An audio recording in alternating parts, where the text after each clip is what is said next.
नमस्कार, मैं doctor A K. Gautam, department of geology, राजकीय बांग्ला महाविद्यालय, डीडवाना, आपके समक्ष आज बीएससी फर्स्ट ईयर जियोलॉजी के थर्ड पेपर डेवलपमेंटल बायोलॉजी के लिए मेरे कुछ इम्पोर्टेंट नोट्स के साथ में आपके समक्ष प्रस्तुत हूँ।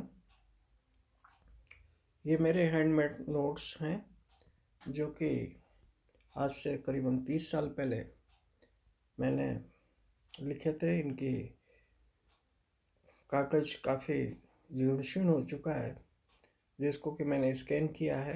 अब स्कैन में फिर भी साफ दिखाई दे रहे हैं, तो मैं इनको अच्छे से आपको समझाना चाहता हूँ, व्याख्या करूँगा। General accounts of developmental biology और general accounts for developmental biology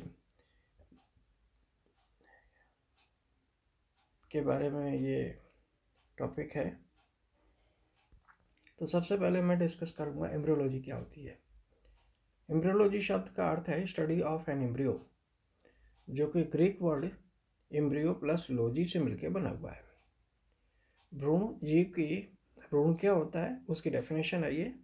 भ्रूण जीव की वह प्रारंभिक अवस्था है जो प्रजनन के फलस्वरूप उत्पन्न हुई है, परंतु जो अंड झिल्लियों या माता के गर्भ में मतलब के संदर्भ में, प्लेसेंटल मैमल्स के संदर्भ में, जरायुज जंतुओं में अवस्थित रहती है। और it is a stage of life history between fertilisation and hatching और बर्थ ऑफ यंग वन। तो ये जो दूसरी परिभाषा है ये बड़ी अप्रोप्रिएट है। जैसे इसमें क्या है, it is a stage of life history between fertilisation and hatching, निषेचन और प्रस्फुटन के मध्यवर्ती जीवन इतिहास की अवस्था को भ्रूण कहते हैं।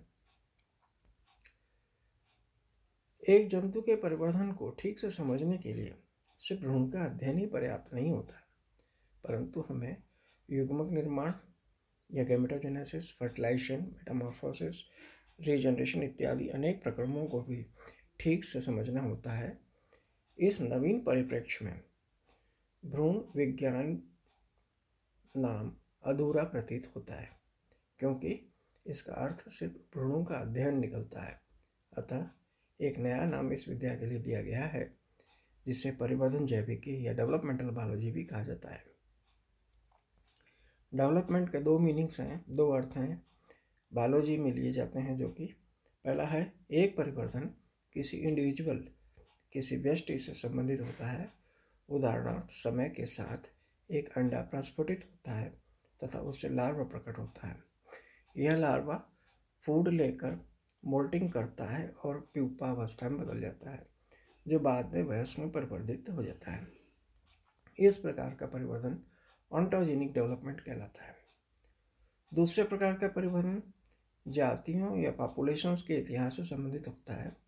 उदाहरणार्थ हम पिछले हजारों वर्षों में हुए जैव परिवर्तन का अध्ययन करते हैं और पाते हैं कि किस प्रकार पुरातन जीवों से नूतन जीवों का परिवर्तन हुआ। परिवर्तन जातिवृत्तीय परिवर्तन या फाइलोजेनेटिक डेवलपमेंट कहा जाता है। तो ये कौन सा डेवलपमेंट कहलाता है? फाइलोजेनेटिक डेवलपमेंट कहते हैं। और इसे हम उद्विकास या इवोल्यूशन या इवोल्यूशनरी डेवलपमेंट या ऑर्गेनिक एवोल्यूशन भी कहते हैं। स्पष्ट है कि हम केवल अपना अध्ययन ऑन्टोजेनिक डेवलपमेंट पर ही रखेंगे, जिसे हम एम्ब्रियोलॉजी या डेवलपमेंटल बायोलॉजी के नाम से जानेंगे। तो अब इसके बाद इसकी हिस्ट्री पर हम बात करते हैं। डेवलपमेंटल बायोलॉजी की हिस्ट्री क्या है, ये इसके बारे में ग्रीक विद्वान हिप्पोक्रेटिस, जो कि 460 से लेकर 377 बिफोर क्राइस्ट थे, जिन्हें फादर ऑफ मेडिसिन माना जाता है, ने एयर, फायर मतलब अग्नि, वायु, जल, मृदा, यह चार द्रव्य जिनको ह्यूमर्स यह तत्व मानते हैं, मानव भ्रूण के निर्माण से संबंधित महत्वपूर्ण माने। एम्ब्रियोलॉजी का सबसे पहला गंभीर लिखित वर्णन अरस्तु ने 384 से 322 BC में अपनी पुस्तक भ्रूण विज्ञान पर एक सामान्य शोध प्रबंध में किया। उन्होंने समुद्री जंतुओं ऑक्टोपस, कटलफिश, सीपिया के प्रजनन और परिवर्तन का सविस्तार अध्ययन किया। इस प्रकार के प्रथम लिखित क्रमबद्ध परिवर्तन के अध्ययन के कारण ही अरस्तु को फादर ऑफ एम्ब्रियोलॉजी कहा जाता है। अरस्तु ने ही ग्रीक शब्द एम्ब्रियोन का उपयोग अपने शोध प्रबंध में किया तथा यह प्रश्न रखा कि क्या भ्रूण अपनी शक्ल सूरत में पहले से ही रहता है और परिवर्तन के दौरान सिर्फ उसका आकार ही बढ़ता है, या उसका विकास अविभेदित रूप के क्रमशः विभेदन से होता है। तो उनका विश्वास था कि एग्स अविभेदित होते हैं जो निषेचन के उपरांत विभेदित होना शुरू करते हैं और व्यवस्थित रूप से परिवर्तित होकर वयस्क में बदल जाते हैं। बाद में भ्रूण के परिवर्तन के विषय में दो विचारधाराएं पनपी। पहली थी पूर्व रचनावाद या प्री फॉर्मेशनिज्म और दूसरी थी पश्च जननवाद या एपिजेनेसिस। तो पूर्व रचनावाद क्या था ये समझिए।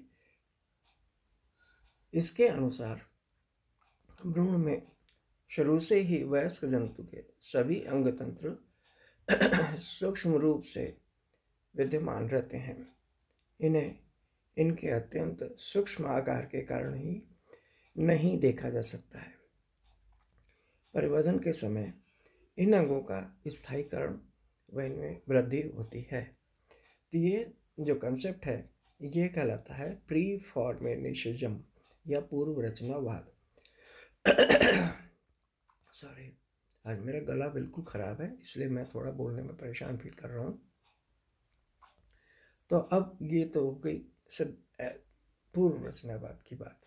अब मैं आपको कुछ डेफिनेशंस के बारे में समझाऊंगा। जैसे एम्ब्रियो है, एम्ब्रियो की परिभाषा सबसे अप्रोप्रिएट परिभाषा जो है निषेचन एवं प्रस्फुटन या नवजात के जन्म के बीच की जीवन इतिहास की अवस्था को भ्रूण कहा जाता है, याद रखिए। दूसरी एम्ब्रियोलॉजी क्या हुई इस हिसाब से, एम्ब्रियोलॉजी भ्रूणीय विकास के अध्ययन को भ्रूणिकी कहते हैं।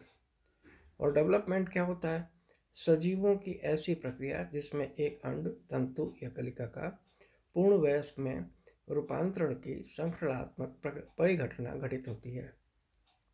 इस प्रकार से डेवलपमेंट ऑन्टोजेनिक और फाइलोजेनिक दो प्रकार के डेवलपमेंट होते हैं। ऑन्टोजेनिक भी आगे चलकर डायरेक्ट और इनडायरेक्ट दो तरीके के होते हैं। डायरेक्ट डेवलपमेंट वो होता है जिसमें कि लार्वावस्था नहीं होती है और इनडायरेक्ट डेवलपमेंट वो होता है जिसमें कि लार्वावस्था होती है।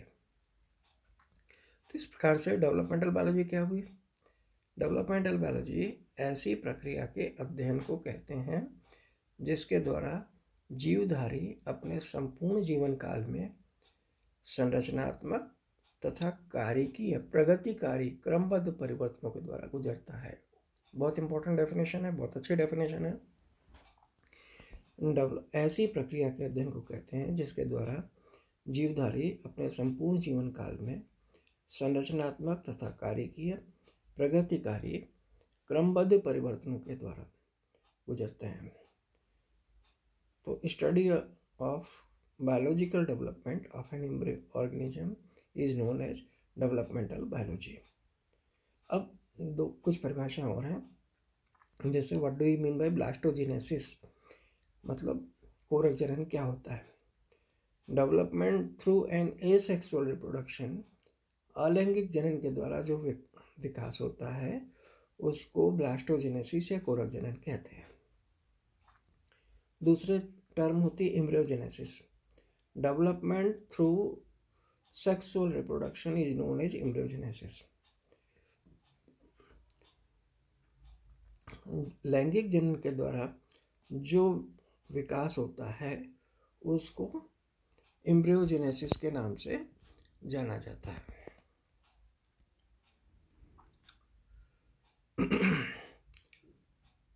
एक और डेफिनेशन है जिसको कहते हैं हर्मीप्रोडाइट, उभयलिंगी। कुछ एनिमल्स में नर व मादा जननांग एक ही जंतु पर पाए जाते हैं और ऐसे जंतु उभयलिंगी या मोनोसियस कहलाते हैं। यदि दोनों लिंग अलग अलग हों तो ऐसे जंतु द्विलिंगाश्रयी या डायोसिस कहलाते हैं।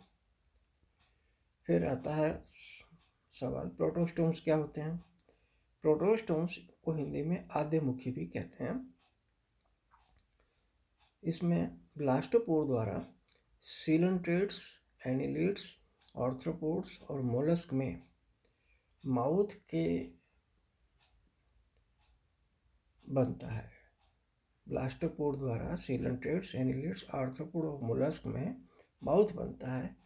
ऐसे जंतुओं को प्रोटोस्टोम कहते हैं। प्रोटो का होता है अर्थ अर्ली और स्टोमा का मतलब ओपनिंग, अर्थात वे जंतु जिनमें ब्लास्टोपोर जो होता है उससे माउथ बनता है। कौन कौन से हैं? प्रोटो सीलेंट्रेटा के एनिमल, एनिलिडा, आर्थ्रोपोडा और मोलस्का के। दूसरा टर्म है ड्यूटेरोस्टोम। ड्यूटेरोस्टोम का मतलब होता है उत्तरमुखी है। इस उत्तर मतलब लेट, और ड्यूट्रो का मतलब भी होता है लेट। तो इसमें इकाइनोडर्म्स तथा कॉर्डेट्स में ब्लास्टोपोर के स्थान पर या उसके निकट एनस बनता है तथा माउथ अन्यत्र बनता है, अतः इन्हें ड्यूटेरोस्टोम्स कहते हैं। अब हम बात करते हैं डेफिनेशन क्या है लार्वा की। तो भ्रूण या लार्वा जो होता है, भ्रूण एवं वयस्क के बीच की मध्यवर्ती अवस्था को लार्वा कहते हैं। भ्रूण क्या होता है? भ्रूण एवं वयस्क के बीच की मध्यवर्ती अवस्था जो होती है वो लार्वा कहलाती है, डिंबक कहलाती है। लार्वा डेवलपमेंट अपूर्ण रह जाने के कारण ही बनता है। क्यों बनता है लार्वा अवस्था, क्यों पाई जाती है कुछ एनिमल्स में? क्योंकि डेवलपमेंट अपूर्ण रह जाता है, इस वजह से बनती है। एक बहुत इंपॉर्टेंट टर्म है जिसको कहते हैं फ्री मार्टिन्स, अक्सर पूछी जाती है परीक्षा में। तो फ्री मार्टिन्स क्या होते हैं? ट्विंस में कॉमन प्लेसेंटा की स्थिति में भिन्न लिंगों में से, भिन्न डिफरेंट सेक्सेस में से मेल सेक्स के एम्ब्रियो द्वारा उत्पन्न हार्मोन्स द्वारा फीमेल एम्ब्रियो में टेस्टिस तथा अन्य मेल सेक्स ऑर्गन्स डेवलप हो जाते हैं। इस प्रकार एक सेक्स के हार्मोन से प्रभावित होकर दूसरे एम्ब्रियो को फ्री मार्टिन्स के नाम से जाना जाता है।